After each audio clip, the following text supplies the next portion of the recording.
pertama sekali kita telah meluluskan bahawa akan dilaksanakan strict liability ataupun syarat-syarat ketat yang akan dikenakan kepada majikan di dalam penggajian pekerja asing, iaitu syarat baru ini adalah bertujuan untuk memastikan majikan bertanggungjawab sepenuhnya ke atas pekerja yang digaji oleh mereka, dan sistem ini dipantau dan diberikan pertanggungjawaban sepenuhnya kepada majikan mulai daripada peringkat permohonan, penggajian dan sampai ke mereka itu dihantar pulang ke negara asal.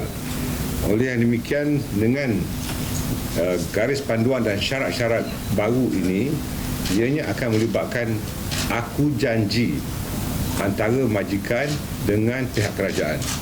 Ini adalah bagi memberikan pertanggungjawaban ini agar jika pekerja itu melewati masa yang telah ditentukan, maka pihak majikan bertanggungjawab sepenuhnya. Atau jika pekerja berkenaan berpindah kepada majikan lain, maka majikan yang lama akan turut dipertanggungjawabkan, dan kita mahu supaya peraturan-peraturan ini tidak memihak hanya kepada pekerja tetapi juga memihak kepada majikan bagi menentukan kebanjiran pekerja-pekerja asing tidak lagi berlaku. Yang keduanya, kami juga telah memutuskan untuk memperbaiki kaedah dan kemudahan penginapan kepada pekerja-pekerja asing.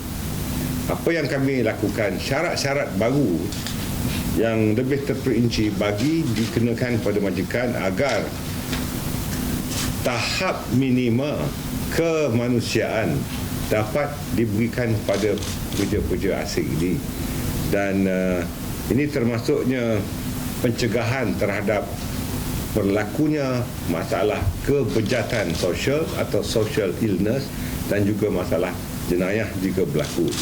Apa yang kita akan lakukan secara jangka panjang ialah mengadakan pertempatan secara berpusat, centralized accommodation facilities kepada pekerja-pekerja asing dengan meletakkan mereka di satu tempat khusus dan disediakan kemudahan-kemudahan grocery shop dan juga kemudahan-kemudahan untuk ada restoran dan kemudahan ibadah ikut agama masing-masing di centralized accommodation facilities berkenaan. Dan kaedah ini dilaksanakan di beberapa negara yang mempunyai pekerja asing yang ramai. Oleh kerana kemudahan-kemudahan ini terutamanya dalam sektor pembinaan menyebabkan pekerja-pekerja asing ini diletakkan di tempat-tempat yang lebih bawah daripada taraf minima kepada kemanusiaan. Tetapi pada waktu yang sama, kita ingin menekankan bahawa keutamaan dan juga social safety net harus diberikan kepada pekerja tempatan.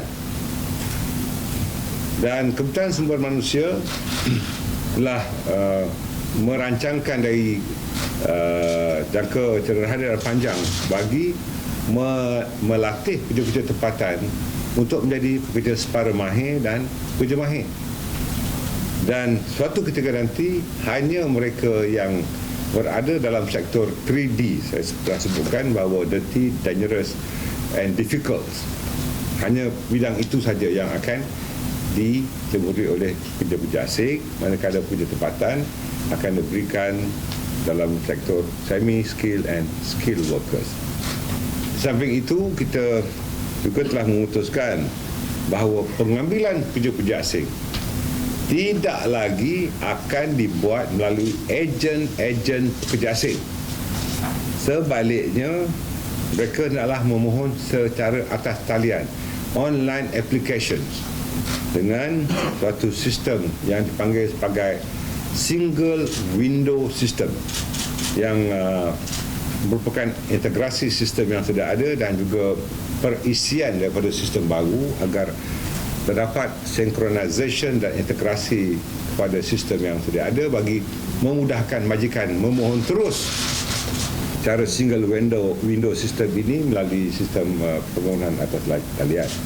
Jadi mudah-mudahan dengan 3 keputusan utama yang dibuat oleh jawatankuasa khas Puteri Asing dan parti ini dapat memuaskan hati majikan dan memberikan pencerahan kepada permasalahan yang mungkin sengaja diputarkan dan dibelitkan oleh pihak-pihak yang tidak pernah bersama untuk memahami tujuan-tujuan baik yang dilakukan oleh pihak kerajaan.